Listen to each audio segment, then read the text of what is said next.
திருப்பாடல்கள் 147 அதிகாரம். அல்லேலூயா.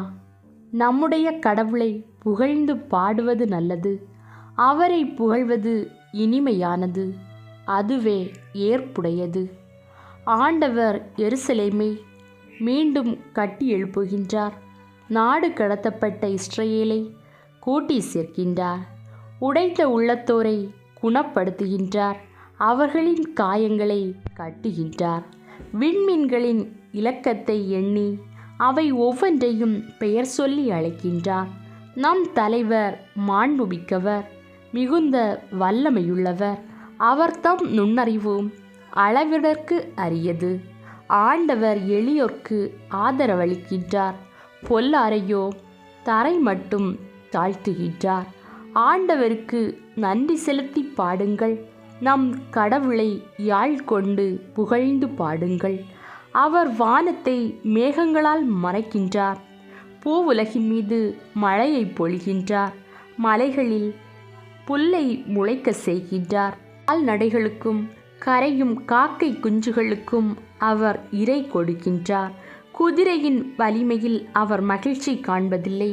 வீரனின் கால் வலிமையையும் அவர் விரும்புவதில்லை. தமக்கு அஞ்சி நடந்து தம் பேரன்புக்காக நம்பிக்கையுடன் காத்திருப்போரிடம் அவர் மகிழ்ச்சி கொள்கின்றார். எருசலேமே, ஆண்டவரை போற்றுவாயாக.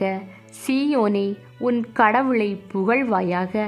அவர் உன் வாயில்களின் தாள்களை வலுப்படுத்துகின்றார். உன்னிடமுள்ள உன் பிள்ளைக்கு ஆசி வழங்குகின்றார். அவர் உன் எல்லை புறங்களில் அமைதி நிலவ செய்கின்றார். உயர்தர கோதுமை வழங்கி உன்னை நிறைவடைய செய்கின்றார். அவர் தமது கட்டளையை உலகினுள் அனுப்புகின்றார். அவரது வாக்கு மிகவும் விரைவாய் செல்கின்றது. அவர் வெண் கம்பளி போல் பனியை பொழிகின்றார். சாம்பலை போல் உறை பனியை தூவுகின்றார். பனிக்கட்டியை துகள் துகளாக விழ செய்கின்றார். அவர் வரவிடும் குளிரை தாங்கக்கூடியவர் யார்? அவர் தம் கட்டளையால் அவற்றை உருக செய்கின்றார். தம் காற்றை வீசச் செய்ய நீர் ஓடத் தொடங்குகின்றது. யாக்கோபுக்கு தமது வாக்கையும் இஸ்ரவேலுக்கு தம் நியமங்களையும் நீதி நெறிகளையும் அறிவிக்கின்றார்.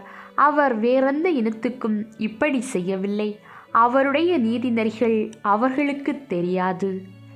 அல்லேலூயா. ஆண்டவரின் அருள்வாக்கு. இறைவா, உமக்கு நன்றி.